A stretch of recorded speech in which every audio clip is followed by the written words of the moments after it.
Hello, everyone. Welcome this week to the AAA Show. I am your host, Jared Down. Jay-D Haughton will be joining me here in a bit to discuss the Manitoba and Saskatchewan hockey leagues. Then I'll wrap up the show talking about the Alberta League with a quick run-through of the standings and games to watch this season. So I'll bring Jay-D on in a sec, and we'll get to it.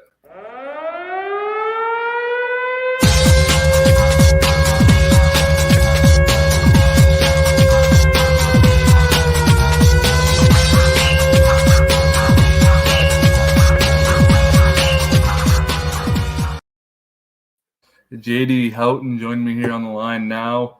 Back again, frequent guest on the show. Jay-D, how's it going? Good. I'm getting my frequent flyer miles on this AAA show here. I'm getting my feet on as many times as I have. How you doing? Good. Just getting over the COVID. So hopefully I can make it through this episode without getting too crackly on you guys. Got a bottle of water here. Hopefully be enough to get me through here, but we'll see how she goes. Things are going well. There's been a lot of canceled games around the Western Canada lately. So, still lots of hockey to cover and talk about. But, it's just kind of how she goes. Yeah, it's crazy. Like, you see the NHL and how many games that they've already had to postpone. And now it's just going to be a gong show closing out the season there. And then you got the AAA as well. They had I'm pretty sure every team had to shut down for COVID protocols or had players in COVID protocols. So there's a lot of cancellations and postponements there. So that's going to be a nightmare for schedulers as well. But, it seems like the U18 league there in Saskatchewan, from when I had a look here earlier, that they haven't really been that hit with postponed games as much as maybe other leagues have been. It seems like most of their team, after the Christmas break, only one or two games had to get postponed here or there, but seems like it's out there, at least it's pretty good. Yeah, and that's kind of the way the government stances have kind of been, in the past several weeks since the new variant came in. It's just gonna, we got to work with it, and it's been nice to see, especially in the WHL and OHL leagues respectively. They're committed to finishing the season. They know how hard it was last year to not have a full season, playoffs and all that, and hopefully that we can see that trickle down effect to these minor hockey leagues, because for some of these kids, they've had all the AAA careers affected by COVID, and it'd be unfortunate to see their careers go out due to cancellations. There's an age group last year that had to do it. I'd hate to see another age group have the same effect. I guess we'll jump right into it with the Saskatchewan AAA Hockey League. Warman continues to reign top of that league. The Blazers with a strong push. We'll get into them shortly. They're one of the hottest teams in the league right now, with several wins in their last several games. The Hounds, a team that's sticking around near the top of the standings. They always seem to hang out in the top five.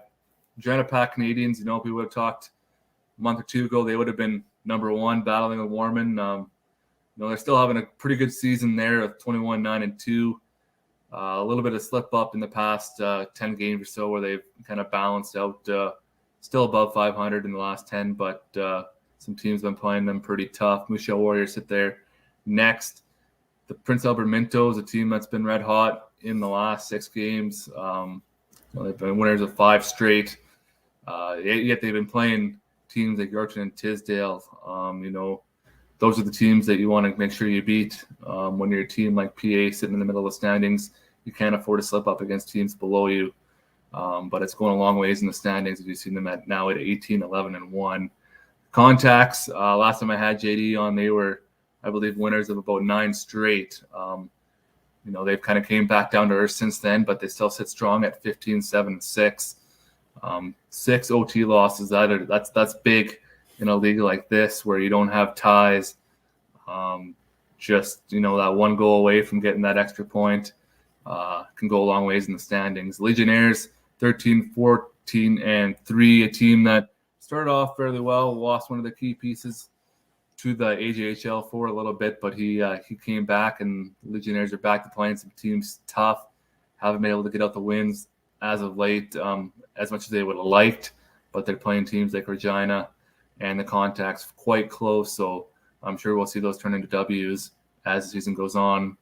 Battleford Stars, 11-19-4.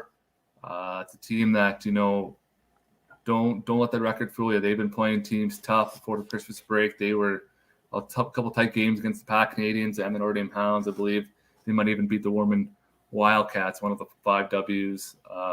One of the 5 L's that Warman has received, I believe, came to the hands of the Battleford Stars. Estevan Bears, 10-17-5. Yorkton struggling at 4-22-4. And Tisdale Trojans, those of you who follow this league fairly often, that's not a spot the Trojans have been accustomed to being in. Down at the bottom of the league, it's often a fairly highly sought-after program, just having a tough year at 3-25-2. Jay-D, before we get into the Saskatoon Blazers, anything that stands out to you that you want to touch on? Just, looking at the bottom of the standings here, Yorkton, they had a really tough go in the 8 games or 6 or 8 games they were able to play last year. I don't think they were able to pull a win out, and it kind of seems like that's carried forward into this year. And it's hard because you look at and it's in Saskatchewan and trying to get players to come and play in Yorkton. When kids look at the record the previous season and see this, they're not going to really want to come and play in Yorkton. But I know I've talked to their head coach, Ed Zawalski, a few times when I had my Sask sports show on ASTV, and you know what, he's a pretty positive guy, and I can imagine that they're going to pull themselves around. But you look at, and I'm also looking at from about 7th place until 1st, there's only a difference of 11 points. So if a team like the Saskatoon Contacts goes on a 9-game winning streak and Warman drops a few, they're in the hunt. And you look at between 1st and 5th, there's a difference of only 3 points. So this is, at this point, it's anyone's league. And yeah, for sure. To see that, it's great. And to see the competitiveness, like even you look at Estevan, there's a major difference between Estevan and Yorkton. Yes, but even, Estevan to Swift Current, that's only 4 points and they're in a playoff spot. So yeah, exactly. And the Blazers have been, or not the Blazers, sorry, the Bears have, a team that's fairly new into the league, as we've touched on many times in the show. They've been playing some tough games, tight games here lately, and it's been a couple 1-goal losses, and those a couple pucks go the other way, and the right balances, and like you said, they're right in there. The only bad part about being the 8th seed is you're going to play Warman, Saskatoon, Notre Dame, Regina in the first round, depending on who finishes first in the league. You're going to have to go against those caliber of teams in the first round. So it's an uphill climb, even if you get in the playoffs, to get past the first round or even the second round. Yeah, one thing I want to keep an eye on is a team like Battleford, who I mentioned, have played some top teams tight, and they've got a goalie that's been keeping him into games. Like, he's been facing, I think he's got like a 3.7 goals against average and like a 900 save percentage. Like, he's facing 37 to 50 shots a game. And, if you're getting a 3-game, I think the first round might be a 3-game series. I'd have to double check that. It's been so long since we've had a playoff in this league. But, a 3-game best of 3 with the goalie that's hot here, you get a couple players that score the right goals at the right time, and you win a 5-4 game one night. Well, then, boom, game 2, game 3, and it's anyone's chance against top team in the league, right? So it's it's playoffs. It's a whole other story. Just get in. Mm-hmm. That's what they say, right? There's some current news, like we kind of mentioned on cancellations. Not a lot when you look and compared to the NHL or other leagues, but there's about 8 games postponed since the return to Christmas break, which, it makes it that much harder to get back in the groove of things, having such a long break. I think the last few games there was before Christmas, so a couple of weeks off, and it in the standings right now, where it's pretty tight, hard to adjust to some games, but it's just going to keep powering through. Who's hot? Let's start with the Saskatoon Blazers. As mentioned, we get into them. 10-1 since December 2nd. I know this is a team that you followed closely when you lived in Saskatoon. What are your thoughts on this run the Blazers have been doing lately? Well, they're on a run right now, but this is the third time that they've had a win streak over 5 games and over. They started the season off 8-0. They outscored their opponents 43-11 in that span. Their first loss was to your hometown Swift Current Legionnaires. It was a tough 3-2 loss, and it was a close game, and 8 of those wins were shutouts. So, and the thing with that I've kind of noticed with the Blazers, just by doing some research and everything like that, is they don't have 1 or 2 guys that are scoring all their points. It's very spread out between their whole team. Their team leader in points only has 38 points, which is only good enough for 5th in the league, which is still a lot of points, but they have 15 players with over 10 points, and they have 10 players with 20 plus points. So I feel like what they're doing in Saskatoon is they're really putting an emphasis on being a team and not having one guy control that whole, 1 or 2 guys that just is relied on all the time to score their points. They get their offense from everywhere, it seems like. So seems like they've figured out the winning combination in Saskatoon, not even just with the Blazers, but with the contacts as well. You look at how many players went in that AAHL entry draft or the Bantam draft, and there's always guys going high in that draft from the contacts or the Blazers. So they've been hot, and they've beaten Warman, they've lost to Warman. They've beaten the top teams in the league. So they're a team to watch out for, and a team that definitely can contend for first place or just winning the whole thing.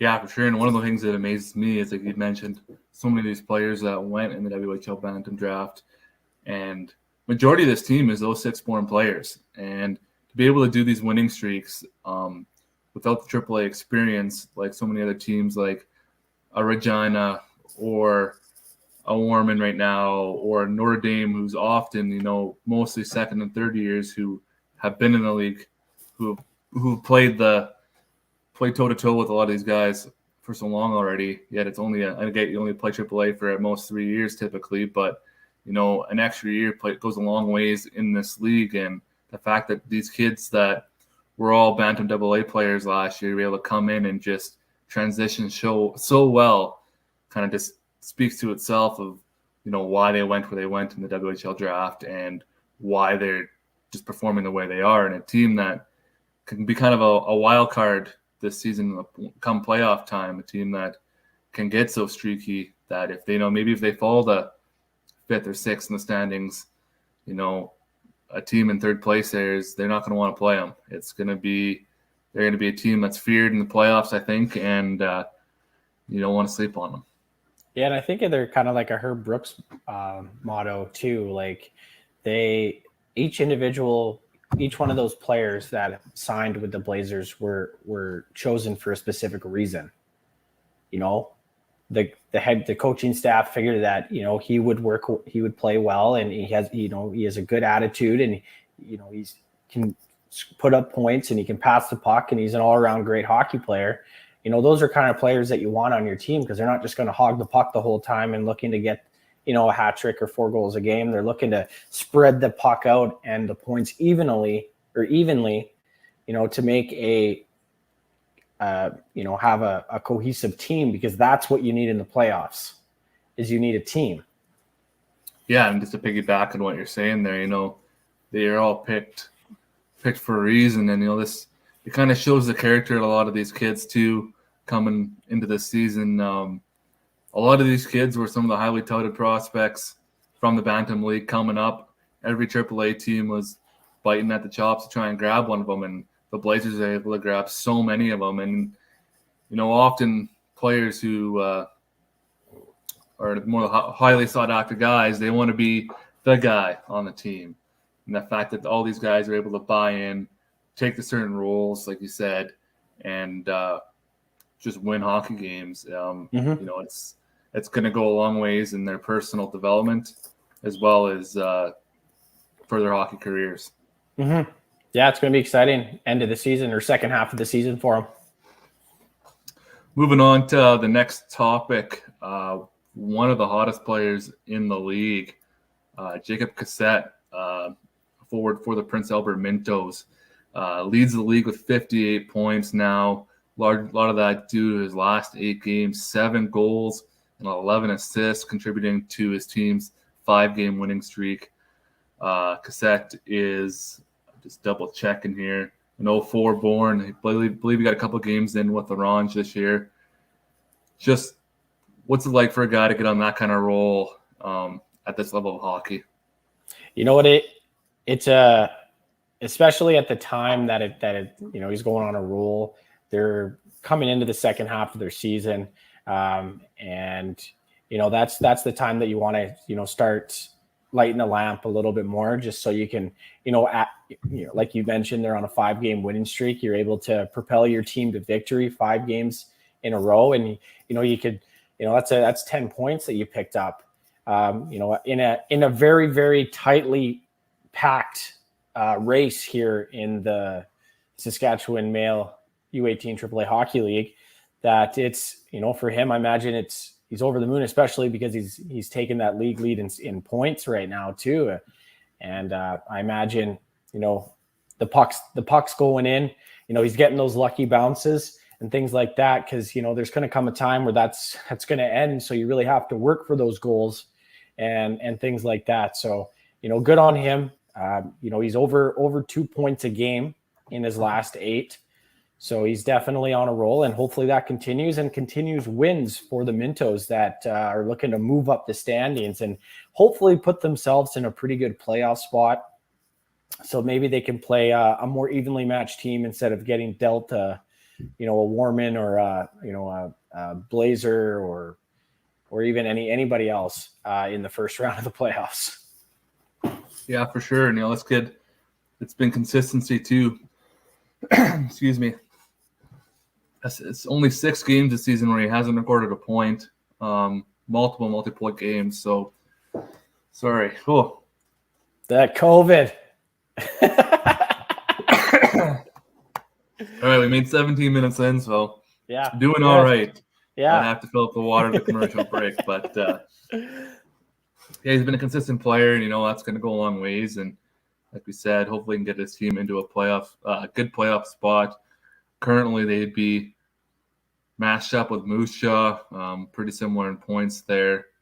That 4th, 5th spot for a team like PA might be a good spot to be. You get the first round win. Maybe there's a team that upsets in the first round as well. And then you don't have to face one of those Warman or Saskatoon teams right into the second round. But anything can happen in AAA hockey. So good on Jacob for having the season he is. Best of luck for the rest of the season.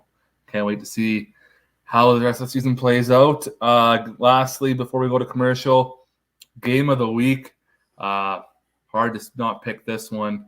Next week, January 26th, the Contacts at the Blazers for a crosstown rivalry game.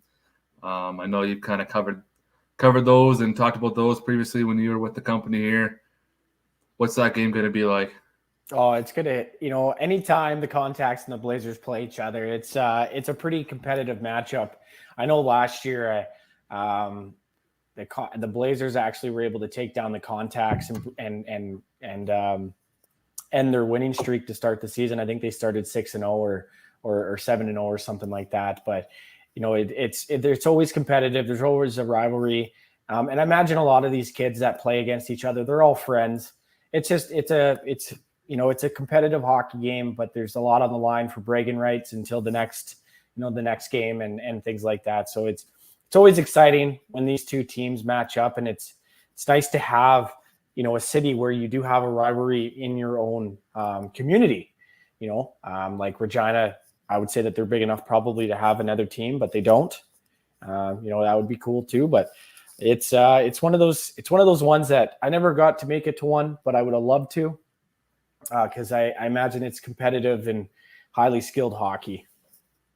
Yeah, for sure. So just for any Saskatoon folks watching, I'd be a game I would make sure to attend, even if anyone in the area or want to make a trip up to Saskatoon for the night, that is January 26th at the Rob Ham Arena. Don't miss it if you can. I believe there is a way to watch it online. I can't remember if that's Live Barn or Hockey TV. Both, I believe, require subscriptions.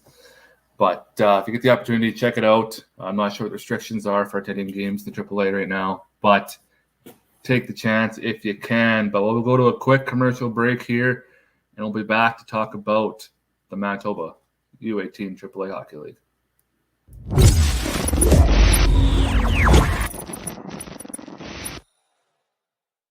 Why go solar? Solar is better than ever. Our revolutionary design and inverter equipment with the latest in solar panel technology for the ultimate in-home and business security. That's right, I said security. Grid security and security of your home are linked. Fortify your future today with a battery backup system. No maintenance, quiet running. Did you know in Manitoba, grid-connected, off-grid, and battery backup systems are 100% right off in the year you purchase for any company or farm? Do you want to back up your internet, keep your tills running, and the lights on? We can install a system that is right for you, with battery backup fully capable of taking on all those essential loads and keeping you running. When you call our experts at Evolve Green, ask about getting your free energy audit today. Call or email today to find out what system works best for you. 1-866-5EVOLVE or support@evolvegreen.ca. Also, be sure to check out our website at www.evolvegreen.ca.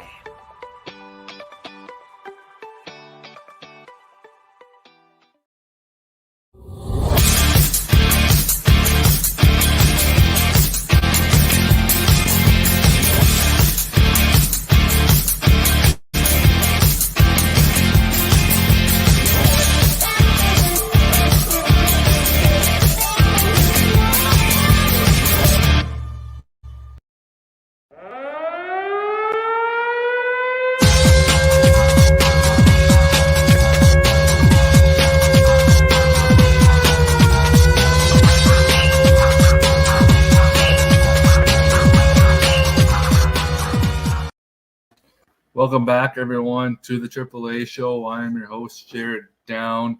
Just wrapped up talking about the Saskatchewan League, updating you all on standings, news, talking about the red-hot Saskatoon Blazers, as well as the big matchup coming up next week is the game to watch between the Blazers and Saskatoon Contacts at the Rodham Arena on the 26th.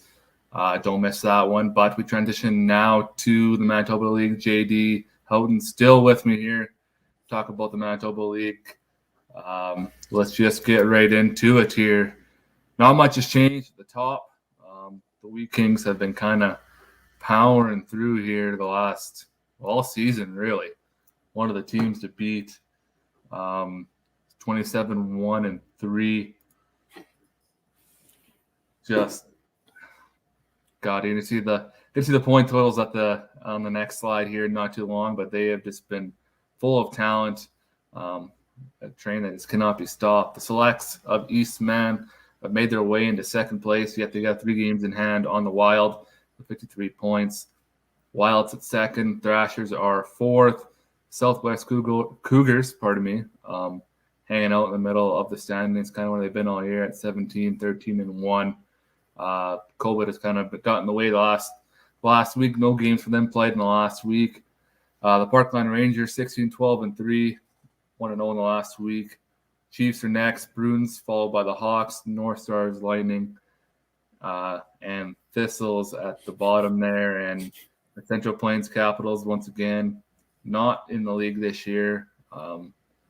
We touched on it a couple episodes ago, but they will not be in. Hopefully back next season, but we'll see. Just a quick look at the standings. What do you got for me, Jay-D, on your thoughts? Well, I just wanted to talk about the Wheat Kings' first loss of the season.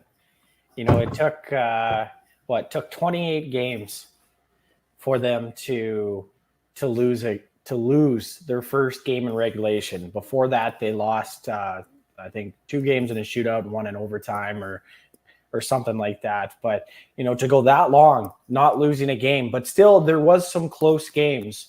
Obviously they did lose a few, and like I said, a shootout in overtime. But to lose their first game in regulation against a team that you wouldn't think would beat them, and I give full props to the Yellowhead Chief for sticking with them, because they've had a few. I was looking at the previous games, and they had a few games that were quite close that they just weren't able to pull out the W. But it's kind of like that Herb Brooks speech right before playing Team Russia. You play them 10 times, you might lose 9. There's that one game because they played them the next week, the same Yellowhead Chiefs team that beat them, and the Wheat Kings won 7-1. So it's kind of like, and I imagine the Chiefs were ecstatic to watch them play, to have that win, and because that's a team effort to take down the Brandon Wheat Kings. Their club is highly talented. I think they got 3 players. I think the top 3 players in the league come from the Brandon Wheat Kings, or it might be 3 or 4. I can't remember. But they're very, very highly skilled, but they're a lot of players probably, they've played together coming through hockey for a long period of time. So they're very comfortable as a team. And, and it's not like the Wheat Kings put on 65 shots and still lost. They only put on 39 shots on Nathan Braun. And I imagine that's probably one of his biggest wins of the season, being able to pull out the first, give the Wheat Kings their first loss of the season. So it's exciting to see that, because I didn't know if they were ever going to get stopped, like actually lose in regulation, not in overtime or a shootout. But it was very, very exciting to see. And it's right now in the league, it's literally battle for 4th place, because 1, 2, and 3 are so far, 15 points separates the Thrashers and the Wild. So it's going to be an exciting end of the season, because we don't know if Brandon's going to lose again, but Eastman is only 4 points behind Brandon. So and Winnipeg's only 5 points behind Brandon. So it's going to be exciting to see how the top 3 spots end up, kind of going into the last little bit of the season here. Yeah, for sure. And, I think the Eastman Selects are kind of a team to me that's for a guy in Saskatchewan who's just kind of covering the league based off, standings watching. You see the odd bit of game action through rabbit holes you can wander down when doing research. But, they have 1 loss since November 21st.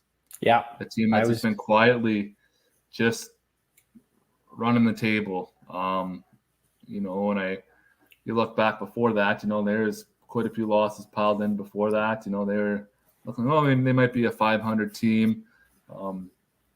They play a tight game here and there, and then, win a blowout. But they look kind of alike, a lot of those Winnipeg Thrashers, Cougars, Parkland, Yellowhead look like they'd kind of be lumped into there, and then they just decide to go on this tear as of late. And, they're playing good hockey, and a team that I don't think they play Brandon until the beginning of February. Just trying to look at the schedule here. Yeah, they've lost to them twice at home. And an 8-3 loss, a 7-5 loss to Brandon. So, and that was, besides their 1 loss to Yellowhead, that was their last set of losses before the streak. So, 14 to 15, that might have been the wake-up call. Like, all right, boys, let's get going. We just got, 8-3, 7-5. It's 8-3 is kind of a pounding, and 7-5 isn't the greatest result. I'm not sure if there's an empty net there. I haven't gone into the box score to check, but it's probably the wake-up call they needed, and this could be a different team come February 3rd, 4th, no, 5th. They have a doubleheader in Brandon on the 5th and 6th, so that's a series that I'm looking forward to, keeping an eye on. But like you said, it's kind of a race for third place right now. But you never know, teams could get on the heater here, and teams could move. Yeah, like you mentioned, they've won their last 14 of 15 games, or they won 14 of their last 15. So it's, and because I live in Kenora, I cover the Thistles, so I haven't really been able to take like a full in-depth look at the other teams in the league. And I just, when I was doing some research and things like that earlier, I looked at their schedule and I'm like, whew, they are on a roll, and which is, good, because they've made up some points with those overtime losses that Brandon's faced, along with the loss that they've been able to slowly gain points. And it's going to be interesting who they're going to, how they're going to finish and who they're going to face in the first round. Because honestly, like any of those teams from 4th down to 8th, which is where Winnipeg is, the Bruins, they could, just like we talked about in the Saskatchewan League, there could be an upset. There could be, a goalie could have 2 really good games and they could win both games 2-1. Everything changes in the playoffs, but it's going to be exciting how this all plays out, because, there's 3 points separate 7th from 4th, and then 9 points separate 8th from 4th. So it's honestly anyone's game who's going to get 4th place right now. Yeah, that's just it. And I just want to quickly apologize. I noticed I have 2 typos on this page. I'll blame it on COVID brain. 40 points for Brandon is not accurate. They currently sit at 57, and the tie category should be labeled as an overtime loss. So apologies there. I'm sure you're well aware that Brandon would not be sitting at 40 points, but got to clarify my mistakes. As Dan would say, the "you blew it" segment. You blew it. I blew it there. But anyways, I'll move on to the rest of what I want to cover here at the Manitoba. No guy better to ask right now than the Thistles games canceled all through January. Just give me an update there on what all went into that. If it was provincial regulations or COVID within the team, just fill us in there. It wasn't COVID within the team, which was good. After we came back from the Christmas break, the government came out, I think, on the 3rd of January, saying that, recreational facilities, a bunch more of restrictions came out with the closure of recreational facilities. And obviously they're, even though they play in a Manitoba Hockey League, they're still sanctioned by an Ontario hockey organization, which is Hockey Northwestern Ontario. Excuse me. And unfortunately, they had to pull the plug on pausing the season. So it sucks, because all their games are now losses. They're canceled, and they have to forfeit those games. So they're all going to be recorded as a 1-0 loss, which hurts, because but good news is, just came out today that as of the 31st of January, things are opening up again. Recreational facilities are opening up. We're having a 3-step plan to fully open in Ontario by March 14th of this year. So, only a few months away, and so it seems like things are going back to normal. But the Thistles, I think it is on the 28th, they're supposed to play the Bruins for their showcase in Portage. I don't think it's actually in Portage anymore. They've been moved just to everyone's home rink, just to play a regular game, which sucks, because now I think they're left with 5 or 6 games and only 1 home game left, which is, I think, the end of the beginning of January. So it sucks, and I don't think those games are getting rescheduled. But I was talking with Scott Parsons, and the head coach of the Thistles, and you know what? Obviously, they with their record and all these games getting canceled, didn't look like there was hope for them to get in the playoffs. But they have to play a regional game every year against the Thunder Bay Kings. So that's kind of what I think that they're looking forward more to now. They're going to play towards that.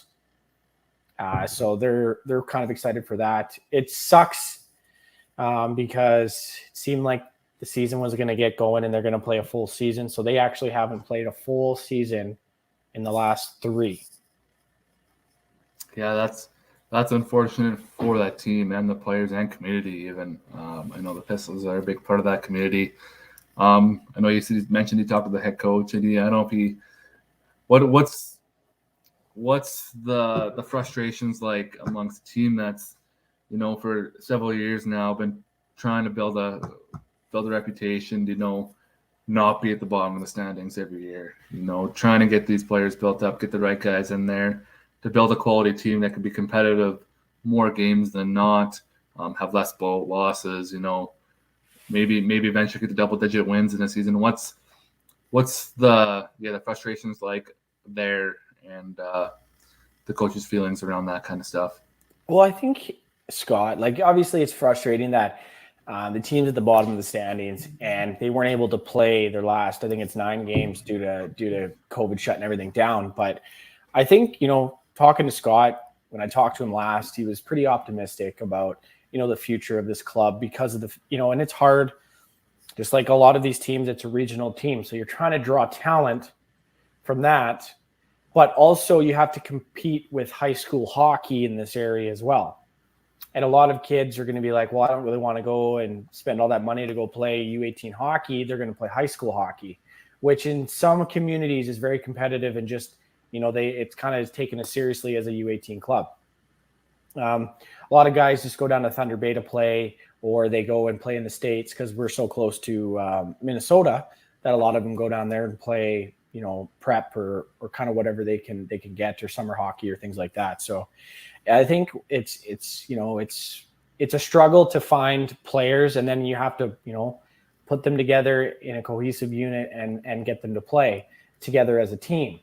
So, you know, the struggles are always going to be there, I feel, but, you know, I'm optimistic, and I know Scott is, that for the next couple of years, things are going to turn around and Kenora is going to be a competitive club, because you look at, you know, other teams that are being competitive this year, they might be losing a lot of their top guys because they're 17.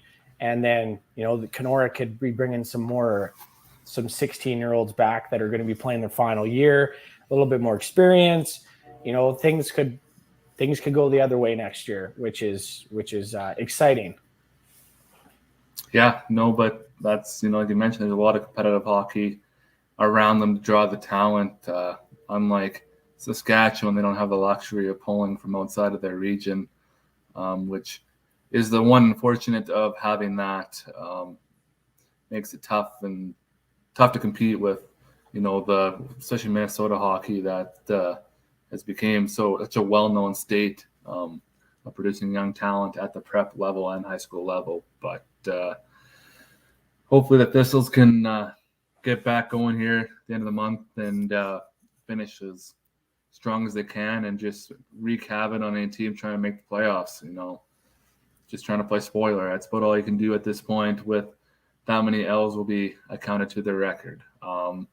Moving on to our player profile this week, Brady Krentz, an 04 born from the Norman Northstars, near the top of the standings statistically as a player. 35 games played, 21 goals, 37 points, 27 assists, and 6 power play goals on the power play. Obviously, a guy that, you know, you don't want to take a penalty against if this kid's on the ice, because he's, I believe, one of the league leaders in power play points. Just looking back, he's 33 total points on the power play. I think the next closest is at about 26, 27. So, you know, a kid that I kind of want to touch on a team that, you know, only 9 wins on the year, near the bottom of the standings, but he's still giving it all, and he's accounted for almost half his team's goals when you combine the goals and assists. Just to have a player like that on a squad that's been relatively struggling. How does that, I guess, what are your thoughts on that? No, and I remember when they came to town, and there's they're a good hockey team. Like they got 2 or 3 players that are up there in points. Like, I kind of wanted to give a shout out to the captain, Clark Scadden. He is sitting 45 points, 23 goals, 22 assists. So he's definitely there. They got some point producers on their team. But for him, like I'm just, my question is what changed? This is his 3rd year in the league, 3rd year on the North Stars. He's only been able to produce 7 points in those last 2 seasons. And now he's breaking out with, 58 points. Like I just kind of want to know what changed. Like, did he, he's 6 feet tall, and like, did he hit a growth spurt? Did he, go to some camps, or did kind of just the natural ability to put the puck in the net, come to him? And when you play on a line as well, that seems like they're spreading out the points between these 2 or 3 players. You're picking up points every game. But to be that, I guess, lethal on the power play, picking up points on the power play, is really, because that's where you win games is capitalizing those power play opportunities. So, for him, it seems like he's capitalizing on getting, either setting up the goal or having some sort of input on them scoring a power play goal. But, he's having 6 of his own. Congrats to him. Like I said, he's having a breakout year because he's only had 7 points in the last 2 years. So it's great to see that, and especially, on a team that's like you mentioned, but near close to the bottom of the standings, only 9 wins on the season, and when they came to Kenora, they lost, Kenora lost the first game 6-5 in overtime. And then it just they came back a little bit, kind of one step behind them, and Norman kind of just took that game. But I think in that game, Clark Scadden got 4 of their 5 goals, or 4 of their 6 goals. So they definitely have a few guys that it seems like they rely on for points and to keep them in games, or win games for them. But congratulations to Brady. I imagine he's ecstatic with the points that he has, and hopefully this will propel him to playing more on the OCN Blizzard. Yeah, for sure. And I was just going to mention that. I'm sure the OCN Blizzard are going to be licking their chops at this kid. Another thing that amazes me about a kid putting up this much points on a team that's been relatively struggling is just to be so young and to keep the mental composure to put up this amount of points when losing the amount of games they have. Granted, they're not losing as much as some teams in the league, but only 9 wins and 35 games. That wears on kids, and they, especially with a team like Norman, they play up in Thompson. It's a long travel to every game, to drive all the way back to maybe lose a double header one weekend. That's extra frustrating. It takes that much toll on a kid. But yet he's trucked through. He's hitting another gear. He's been lighting up the team in scoring, and hopefully he gets a good shot at OCN come the end of the season, and maybe for their playoff run, or I'm not sure where they sit in the standings. I haven't been quite up to date on the MJHL, but I'm sure he might get a call by them come then. But right now, maybe they can keep powering through, get a couple wins, and potentially sneak into a bottom end playoff spot by the end of the season. Yeah, and I think they're there too. You betcha. One last thing I want to touch on for the Manitoba Hockey League is record chasers. We are seeing some seasons that haven't been seen very often in the Manitoba League. Goal leaders, you see there at Nolan Chasko, 43 points, 36 for Isaiah Gordon, 35, 28, 28. And then point leaders for Keeble, 71, Chasko, 65, Caswell, 63, Isaiah Gordon, 59, and Brady Krentz at 58. But just doing some digging and happening to stumble upon the league records for the Manitoba U18 AAA Hockey League. And the single season record for goals in that league is 61. Nolan Chasko sits at 43, and there's about 15 to 18 games left for a lot of teams in this league. just starting with the goals. That seems doable. Yeah. And for Nolan Chasko, unless Isaac Gordon goes on a tear and gets 5 goals a game for the remaining of the season, it's possible, man. I did not know that. So I appreciate you bringing that up, because looking at it now, it is possible. Yeah, I just happened to stumble upon, and I know Brandon's had a couple guys that been putting pucks in the net, and Chasko 43. Just gonna double check here how many. I believe they played 32 games. 31. So I think they got about 16 or 17 games left. Yeah, that is doable. Yeah, they would have 17 games left, because there's 48 game season. 40, right? Yeah. So 17 games left. 30.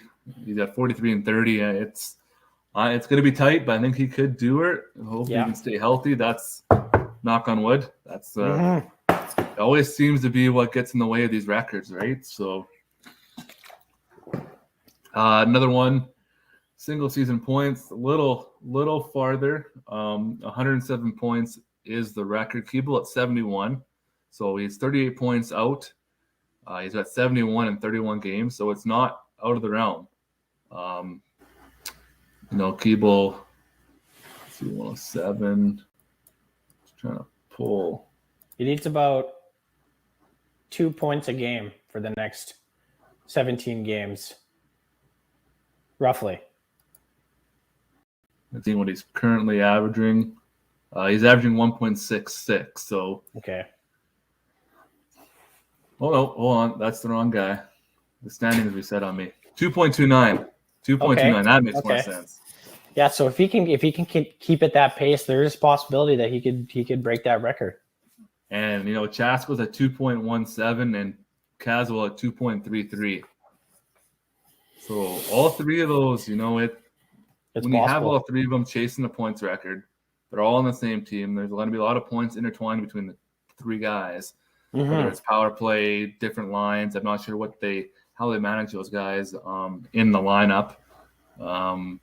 However, it's doable. And at 107, it's the top 5 record.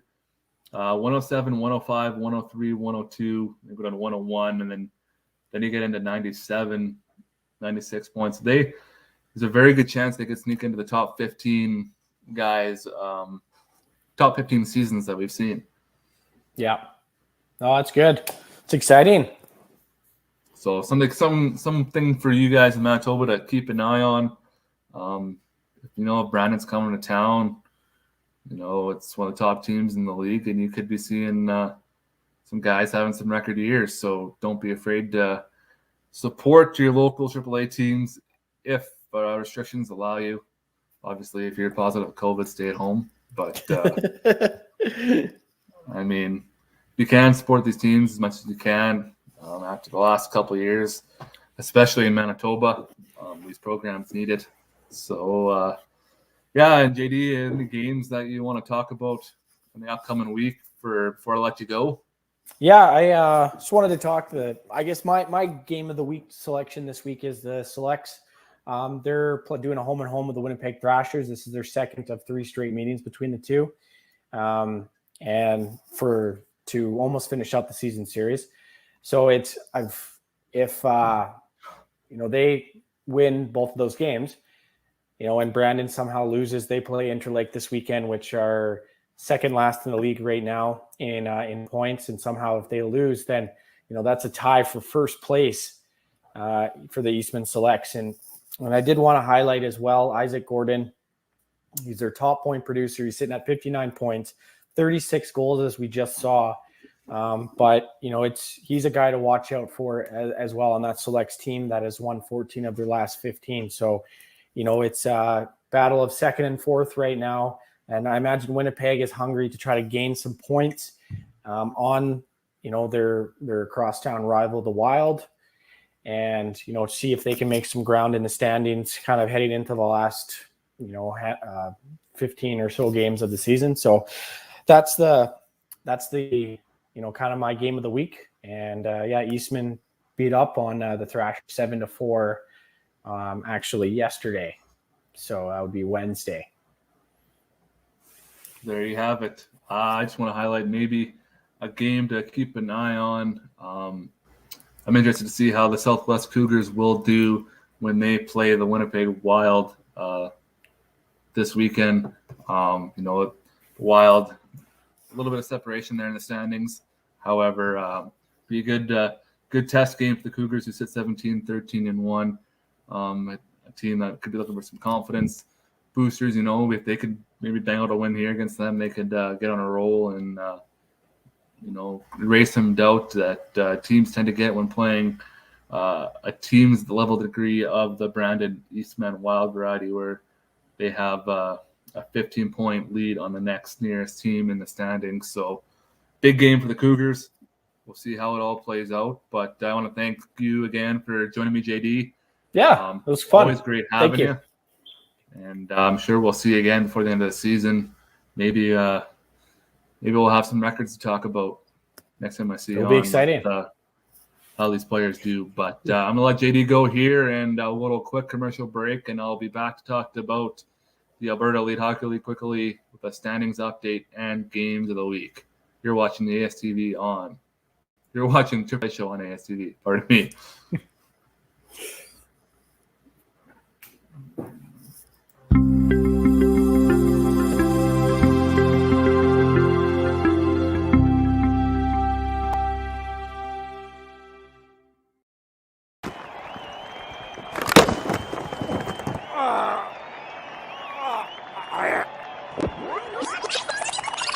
All right, guys, make sure you watch that coverage out there.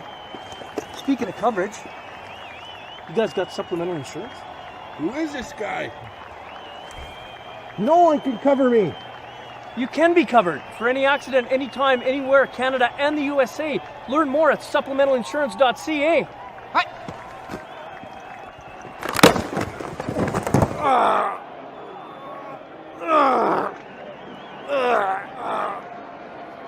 Oh, brutal. Maybe I should get some of that coverage.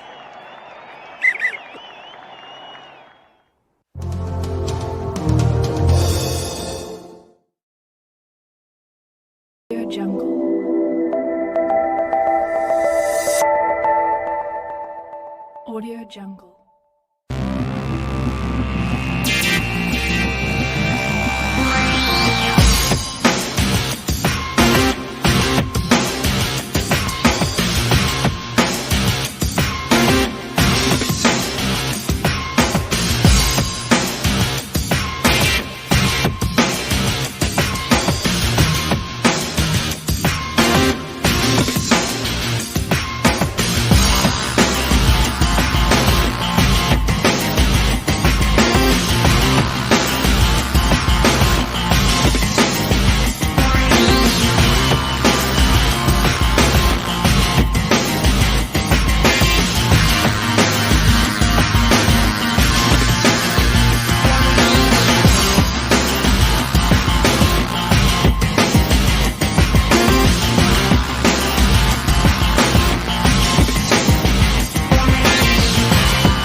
Welcome back, everyone, to the AAA Show. I'm your host, Jared Down. Just finished up with Jay-D Haughton, who joined me for Saskatchewan and Manitoba breakdown. We talked about standings, streaks, the teams. The Blazers are doing hot in Saskatchewan, as well as Jacob Cassette's red hot past 8 games with the PA Mintos. And then we moved on to Manitoba, where we talked standings. How good the Brandon Wheat Kings have been playing. Furthermore, talked about some records that could be broken in that league this year, as well as the Kenora Thistles, who have been set aside for the entire month of January due to government regulations, forfeiting all games in January tough to see for a team, especially after the last couple of seasons due to COVID. However, they sounds like they'll be back in play by the end of January here. So quickly going to jump into the Alberta League Hockey League. No guest to talk about the Alberta League this week. Hoping to have one lined up next week. If anyone's interested in that. Pardon me, sorry. Look at the North Division. The Fort Sask Rangers continue to be at the top of that division. 24-2, 42 points, 7 wins in the last 10. St. Albert Raiders sit second, 69-2, 9-2, 34 points. Not a lot of change in the top two. However, the Southside Athletic Club, 14-11-2, 7-2-1 in their last 10. A team that started off below 500, working their way up the standings and now sit third in the division. Going a long ways, starting to separate themselves from the middle to / bottom of that division. The Canadian Athletic Club, great distributors, 10-14-5. Lloydminster Inland Steel Bobcats sit there at fifth. The Grand Prix Storms on a bit of a slide there, 11-16-0, only 2 wins in their last 10 games. They only sit 3 points back of fourth place there, pardon me. So there's still time to turn things around there. Hopefully they can work their way back up the standings and position themselves better come playoff time.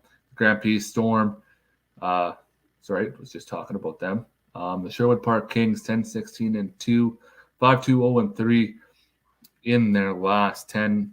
Notice that I have the standings there in the past 10 is a 4 decimal point standings. That goes win, loss, tie, overtime, loss. Therefore, the Sherwood Park, they've 5-2-0-3, 3 overtime losses. And one goal could go the other way. They could easily be 8-2 in their last 10. They're a team that I'm looking forward. Look to watch at the bottom of the standings. That they could easily shoot up and make a run up the standings here in the second half of the season. Leduc sits second last in the division at 10-16-1, 5-5 in their last 10. While the Maple Leaf Athletic Club 10-18. Tuning into the South Division now, Calgary Buffaloes continue to be at the top of that division. 21-8-1, 43 points, 9-1 in the last 10. Red hot, one of the hottest teams in the league. Calgary Northwest Flames, 17-8-4, 6-4. Lethbridge continues here, hang out where they always seem to be lately. Top 4 in that division, 16-9-3. Calgary Royals. Last episode I had there, the Royals were working their way up the standings. Another team that started the season below 500. They seem to go on a tear with 7 wins, 7-1-1-1. So that's 1 tie, 1 overtime loss, and 7 wins. Could easily be 9-1 in their last 10. Airdrie CFR Bisons, they sit at 11-11-6. Excuse me. The Calgary Northstars 9-14-5. Really struggling in that squad.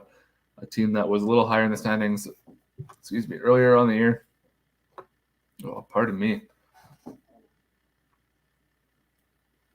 COVID, post-COVID symptoms are starting to kick in here with a little bit of no voice, but bear with me here.